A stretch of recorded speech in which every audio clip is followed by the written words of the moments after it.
안녕하세요. 명쾌한 최 원장입니다. 요즘에 소장내 세균 과정식증 시보 영상을 연달아서 찍던 중인데요. 시보가 심하신 분들 어찌 박테리아만 문제가 되겠습니까? 박테리아가 잘 증식하는 곳에는 곰팡이도 당연히 잘 증식할 수 있다고 소장내 진균 과정식증 시포 영상을 찍었습니다. 그런데 어찌 보면 이스트나 칸디다도 다 곰팡이의 일종이니까요. 그러다 보니 자꾸 재발하는 시보와 시포에 이스트 감염과 칸디다증이 뒤얽혀서 고생하실 수가 있는데요. 시보에 쓰는 약과 시포에 쓰는 약이 조금 다릅니다. 그래서 증상은 비슷해 보이는데 정확하게 구분하고 전략을 가지고 접근하지 않으면 아주 고생하게 된다고 영상을 올렸습니다. 자, 그런데 조회수가 별로 높지 않았습니다. 명쾌한 최 원장 영상 중에서 조회수 최상위권에 포진된 것들은 전부 다 간 영상입니다. 그래서 시보, 시포, 칸디다 영상의 조회수가 별로 높지 않다는 말은 명쾌한 최 원장의 영상을 구독하시는 간 환자분들이 아마도 이런 영상에는 관심이 별로 없다는 말도 되겠죠. 그래서 오늘은 충격적인 말을 좀 해보려고 하는데요. 곰팡이 독소가 바로 간암의 원인이 됩니다. 그 정도는 알고 계실 겁니다. 그런데 그게 그냥 곰팡이가 핀 음식만 먹지 말라는 그런 단순한 말일까요? 아닙니다. 시포는 간 질환을 악화시킨다는 말입니다. 내 몸 조직 속에 곰팡이가 피어서 곰팡이 독소를 내뿜고 있죠. 시포가 간에 나쁘다고 한다면 시보는 어떻겠습니까? 칸디다증은, 이스트 과정식증은 어떻겠습니까? 네, 간에 엄청나게 해를 끼치는데 이런 말을 하는 의사나 한의사는 대한민국에 흔하지 않죠. 게다가 말만 하는 게 아니고 저는 실제로 시보, 시포, 칸디다, 이스트 과정식증을 치료하면서 또 동시에 간경화나 간암을 진료하고 있는 한의사입니다. 제가 알기로는 국내에는 아마 저밖에 없을 것 같은데요. 자, 간이 안 좋으신 명쾌한 최 원장 구독자 여러분들, 오늘 영상을 끝까지 잘 보셔야 되겠죠. 사람들이 저보고 묻습니다. 대형 병원에서도 낫게 하지 못한다고 말하는 암이나 간경화, 자가 면역 질환을 어떻게 일개 한의사 원장이 치료를 할 수 있다고 이야기하냐고요? 그렇게 말입니다. 알러지를 치료하다가 보니 이런저런 알러지 유발 물질들이 저런 중증 질환과 많이 연결되어 있다는 것을 자연스럽게 알게 됐습니다. 산에서 곰팡이가 핀 버섯을 캐서 먹었다가 바로 간 수치가 악화돼서 즉시 알러지 치료를 받고 회복했던 간경화 환자분이 계셨습니다. 이분이 제 첫 번째 간경화 환자였던 것 같은데요. 그 당시에 저는 그냥 알러지를 치료하는 한의사였으니까 곰팡이가 핀 버섯이라는 원인 물질을 환자분께서 명확하게 알고 계셔서 그냥 곰팡이와 진균류에 대한 과민 반응을 치료했을 뿐이고, 알러지가 잘 치료된 직후에 바로 간 수치가 내려가고 증상이 호전되는 것을 당연하다고 여겼습니다. 그때까지는 명쾌한 알러지 치료로 간경화를 낫게 할 수 있겠다는 생각은 하지를 못했었거든요. 제 두 번째 간경화 환자는 무좀이 극심했던 알러지 극강의 환자분이었습니다. 이분이 무좀도 좀 낫게 해줄 수 없냐 하고 말씀하시는 거예요. 진균은 크게 피부 사상균, 칸디다균, 효모균으로 구분하는데요. 이분은 칸디다균으로 인한 원인이 가장 심한 무좀이셨습니다. 보통은 무좀이 심하다고 하면 항진균제를 먹거나 바를 생각을 하잖아요. 그런데 여러분들도 다 아시겠지만 간경화 말기는 어떤 약도 함부로 먹을 수가 없습니다. 그래서 무좀 때문에 정말 가려워서 미치겠는데 약은 못 먹고, 혹시 무좀도 알러지 치료로 낫게 할 수 있냐 저에게 물으신 거죠. 저는 별 생각이 없었습니다. 무좀 알러지 치료 한번 해보죠 뭐. 무좀을 치료해서 간경화에 나쁠 것도 없고요. 만약에 간경화를 치료해주세요 처음에 이렇게 말씀을 하셨으면 제가 엄두를 못 냈을 것 같습니다. 그런데 저는 칸디다증 정도는 할 수 있겠다 생각을 하고 합병증이 심했던 간경화 환자분에게 명쾌한 알러지 치료를 시작했던 겁니다. 그런데 무좀, 즉 칸디다균에 관련된 알러지 치료를 하고 나서 뜬금없이 말기 간경화에 합병증이 좋아졌습니다. 온몸에 퍼진 곰팡이, 특히나 간 기능을 저하시키는 칸디다균 독소를 치료해주니까 복수도 빠지고 홍달 수치도 떨어졌습니다. 이 반응이 상당히 빠르고 즉각적이었는데요. 그런데 참 아이러니하게도 무좀은 별로 낫지 않더라는 말입니다. 무좀 치료보다 말기 간경화 치료가 쉬웠어요? 이렇게 이야기하면 되게 욕먹을지도 모르겠는데요. 어쨌든 두 번째부터는 우연이 아니죠. 그래서 그 다음부터는 곰팡이, 진균, 칸디다, 이스트에 대한 알러지 치료가 간경화, 간암, 더 나아가서는 많은 다른 암 환자분들의 알러지 치료에서 필수 항목으로 꼭 들어가게 됐습니다. 여러분이 아시다시피 곰팡이는 73번의 몰드 믹스, 그리고 칸디다균, 칸디다 알비칸스는 12번 이스트 믹스의 하부 항목으로 들어가 있습니다. 곰팡이하고 간의 관계에 대해서 좀 더 이야기를 해볼까요? 아플라톡신은 곰팡이 독소인데 유명하죠. 강력한 간독성을 가지고 있어서 간암의 원인 물질로 아예 지목이 되어 있는 물질입니다. 아플라톡신에 노출이 되면 간의 출혈 괴사나 담관 증식, 부종이나 졸음을 유발합니다. 그리고 아플라톡신은 고온의 열에도 파괴되지 않기 때문에 조리하고 드신다고 해서 사라지지 않습니다. 그러니 간이 안 좋으신 분들은 여기가 곰팡이가 폈네 하고 칼로 곰팡이 부분을 잘라내고 드시면 될까요, 안 될까요?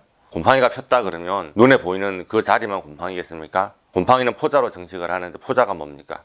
공기 중으로 날아다니는 씨앗입니다. 어딘가에 곰팡이가 폈다 그러면 그 봉투 안에는 곰팡이 투성이라고 생각해야 합니다. 아이고 아까워 하면서 곰팡이 덩어리 부분만 똑 잘라내고 다른 부분을 잘 씻어서 드시면 씻는 게 아니라 펄펄 끓여도 안 죽는 아플라톡신을 아주 기분 좋게 많이 드신 겁니다.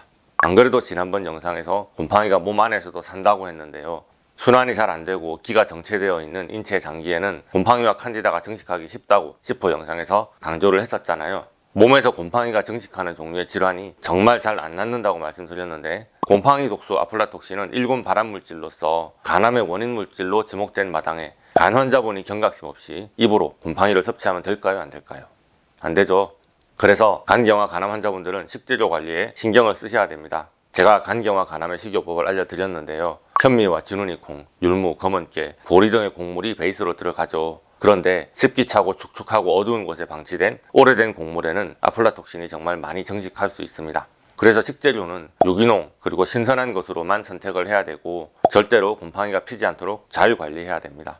그리고 간 환자분들께 호두나 잣, 땅콩, 아몬드, 피스타치오 등의 견과류를 별로 권하지 않습니다. 알러지 치료를 하고 나면 먹어도 되냐고 질문을 하시는데요. 견과류 자체는 나쁜 음식이 아닙니다. 그런데 견과류에 곰팡이가 잘 피는 게 문제죠.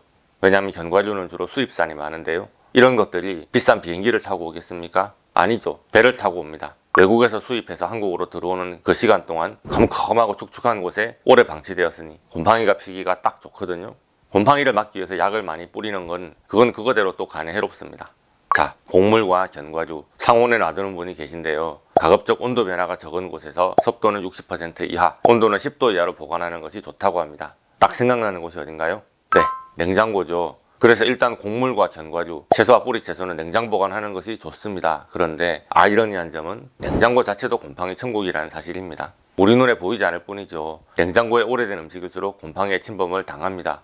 야채칸이나 과일칸에 오래 놔두면 그 안에서 서서히 곰팡이 피는 거 보지 않으셨나요? 냉장고에 냉기가 흐르는 통로 안에 뭐가 있을 것 같습니까? 네, 곰팡이 포자가 냉기를 타고 냉장고 안을 계속 순환합니다. 안 그래도 이런 상황에서 지금 당장 안 먹는 음식이나 먹다 남은 음식 냉장고에 한번 들어가면 잘 안 나오죠. 저나 여러분이나 다 마찬가지일 겁니다. 그래서 잘못하면 곰팡이 피지 말라고 하면서 곰팡이가 가득한 냉장고에 일부러 보관하는 셈이 될 수도 있습니다.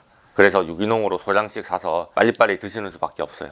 자, 정리해봅니다. 모든 간 환자분들은 앞으로는 C5, C4, 칸디다증, 이스트 과정식증 영상을 꼭 보셔야 합니다. 그리고 C5, C4 환자분들이 많이 걸리는 질환 중 하나가 바로 간경화라는 사실을 알고 계셔야 합니다. 제가 아까 초창기 두 분의 간경화 환자 이야기를 했었죠. 그래서 곰팡이와 칸디다가 간에 미치는 영향을 알고서 기다리던 중이었습니다. 왜냐하면 제가 치료할 수 있다는 것과 별개로 딱 그 질환에 시달리는 환자분이 진료를 맡기셔야 제가 치료를 할 수 있지 않겠습니까? 그래서 저쪽에서 C5, C4, 이스트 과정식증, 칸디다증을 치료하면서 이런 분들이 각종 난치성 질환에 시달리는 중에 간질환으로 악화될 여지가 없는지 자주 살펴봤습니다. 그리고 또 다른 저쪽 끝에서는 간경화 환자분을 치료하는 와중에도 원인을 못 찾아서 그냥 우루사나 드시고 계셨던 원인불명의 간질환 환자분들 중에서 혹시나 C5나 C4와 연관된 분이 있으신지 또 관찰하던 중이었죠. 그리고 제가 의문을 가지고 논리를 세우고 기다렸던 바로 그런 간 환자 유형들이 나타나고 그 환자분이 명쾌한 알러지 치료로 잘 호전되는 것을 보고 너무너무 기뻤습니다. 그래서 유튜브를 시작하고 맨 처음에 그 환자분의 영상을 찍었습니다. 제가 치료기 그런 건 솔직히 잘 안 올리는데요. 이것은 정말 가치 있는 치료 사례라고 생각했어요. 장내세균의 불균형으로 인해서 망가진 장상피를 통과한 수많은 유해물질이나 면역의 이상으로 발생된 면역복합체가 간으로 끊임없이 진입하게 되죠. 그래서 간의 면역계가 고장이 나고 그래서 원인불명 혹은 대사성 간질환으로 발전해 나간다는 논리, 그 포인트를 아직은 의학계에서 잘 다루지 않고 있습니다. 제가 치료한 환자를 메이저 병원에서는 원인불명이라고 많이들 이야기하시니까요.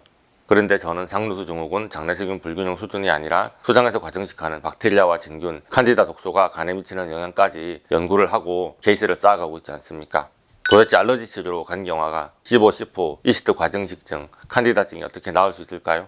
알러지 치료는 첫째, 망가지고 느슨해진 장벽을 고칠 수 있습니다. 둘째, 면역복합체로 인해 예민해진 전신과 간의 면역계를 정상화시킬 수가 있어요. 그리고 세 번째로 칸디다 자체를, 그리고 동반되는 세균 과정식증 역시 고칠 수가 있죠.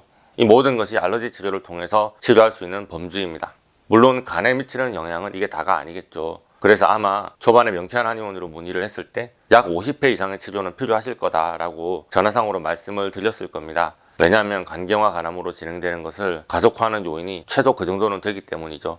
그래서 여러분들을 직접 만나본 적은 없지만 다른 간 환자분들의 케이스를 볼 때도 그 정도 항목에 대한 알러지 치료는 기본적으로 필요했고, 간경화나 간암의 원인 물질에 대한 관민 반응을 치료해야 간이 비로소 좋아진다는 것을 확인했기 때문에 그렇게 대충이라도 말씀을 드리고 있는 것입니다. 어쨌든 그래서 유튜브 초기부터 아주 자랑스럽고 당당하게 케이스를 공개했었습니다. 정말 이것은 간경화를 치료해볼 수 있다는 것도 센세이션하지만 이렇게 의학적으로 아직 완전히 밝혀내지 못한 고리를 찾아낸 케이스가 있다는 것도 의미가 있다고 마음속으로 아주 뿌듯했습니다. 그런데 그렇게 해봤자 여러분들이 관심이 없으시네요. 조회수가 1500만이 아니고 1500이더라고요. 여러분은 그냥 명쾌한 최원장이 간경화를 낫게 할 수 있다면 왜 이렇게 코딱지만한 한의원에서 이러고 있겠냐 이렇게 말씀들을 많이 하시던데, 사실 알러지만 치료할 수 있어도 노벨상이고 간경화를 치료하면 더더욱 노벨상 감이겠죠. 그럼 왜 노벨상 2개쯤만 받아야 되시는 분이 이렇게 유튜브에서 놀고 있냐 댓글을 이렇게 다시더라고요. 저는 그런데 한의사라서 노벨의학상과는 별로 상관이 없습니다. 그리고 저는 진료하느라 바쁘다 보니 여러분들이 그렇게 말씀하시는 게 귀에 잘 안 들려요. 저는 그냥 저한테 몸을 맡기시는 환자분들을 어떻게 하면 잘 치료할 수 있을까, 그 길에 하루하루를 그냥 노력할 뿐입니다. 그래서 저는 최근에 15-10호 환자분들을 진료하는 것도 좋지만 기존의 간 환자분들 중에서 15-10호 환자분들을 차단해서 또다시 그쪽의 방면의 치료를 추가로 열심히 진행하고 있는 중입니다. 특히나 간식요법을 했더니 가스가 너무 많이 차서 힘드신 분들 있죠. 이게 뭐라고 생각하십니까? 본인도 모르는 사이에 간경화뿐 아니라 소장에 세균과 진균이 과정식해서 가스가 발생하는 증상입니다. 간치료를 위해서는 반드시 장내의 세균, 진균 문제도 같이 봐줘야 하고 식사도 간경화 식단에 더해서 15-15 다이어트까지 더해야 하는 것입니다. 쉽지 않습니다만 저는 이 문제를 복합적으로 치료할 수 있는 한국에서 거의 유일한 한의사가 아닌가 생각하고 있습니다. 자, 그래서 제가 블로그나 유튜브에 간경화, 간암과 15-15 칸디다균의 관계, 이런 글과 영상을 무심하게 훅 올릴 때 이것이 얼마나 가치 있는 내용인지 여러분들이 좀 알아주셨으면 좋겠습니다. 그냥 재미삼아서 네이버에서 간 칸디다라고 검색을 해보세요. 다들 거기가 간지러워하고 그 이야기밖에 안 해요. 유튜브든 블로그든 마찬가지일 겁니다. 국내에서는 칸디다 치료 이야기는커녕 간 혹은 전신에 산발적으로 나타나는 중증 질환과 칸디다 사이의 병리적인 관계, 딱 요 정도를 눈치챈 사람도 거의 없다고 봐야 됩니다. 그리고 구글에 들어가서 리버 칸디다시스라고 영어로 검색해 보세요. 그리고 외국의 자료를 찾아보시고 한국의 컨텐츠와 분위기를 한번 비교를 해보세요. 해외 의사들은 이미 칸디다와 중증 질환과의 관계에 대해서 많은 자료를 쌓고 있습니다. 그런데 여러분이 알고 계셔야 하는 것은 연구하는 것과 치료하는 것은 완전히 다르다는 사실이에요. 여러분은 아파서 오늘 내일 하고 계시는데 연구는 진행되고 있다는데 그 연구의 성과가 언제 나와서 언제 아픈 여러분들을 낫게 할 수 있겠습니까? 그런데 저는 다르죠. 저는 이미 칸디다 치료를 시작했고 성과를 보여드리고 있는 중입니다. 그리고 칸디다 하나가 아니죠. 15나 10호, 이스트 과정식이나 간에 대해서도 치료를 같이 하고 있던 중입니다. 오늘 명쾌한 최원장 영상을 처음 보신 간질환 환자분이시라면 오늘 이 영상을 어쩌다가 클릭하게 되셨는지는 잘 모르겠는데, 그런데 어쨌든 오늘 클릭 잘하셨다고 말씀드리겠습니다. 여러분이 만약 많이 아프시다면 명쾌한 최원장을 알게 된 것은 여러분의 운명을 바꿀지도 모릅니다. 이건 광고가 아닙니다. 사실이니까요. 자, 오늘의 영상을 여기서 마치겠습니다. 궁금하신 점은 댓글을 달아주시고요. 프라이버시가 중요하신 분들은 네이버 톡톡으로 문의해 주시기 바랍니다. 언제나 건강하시고 평온하세요. 감사합니다.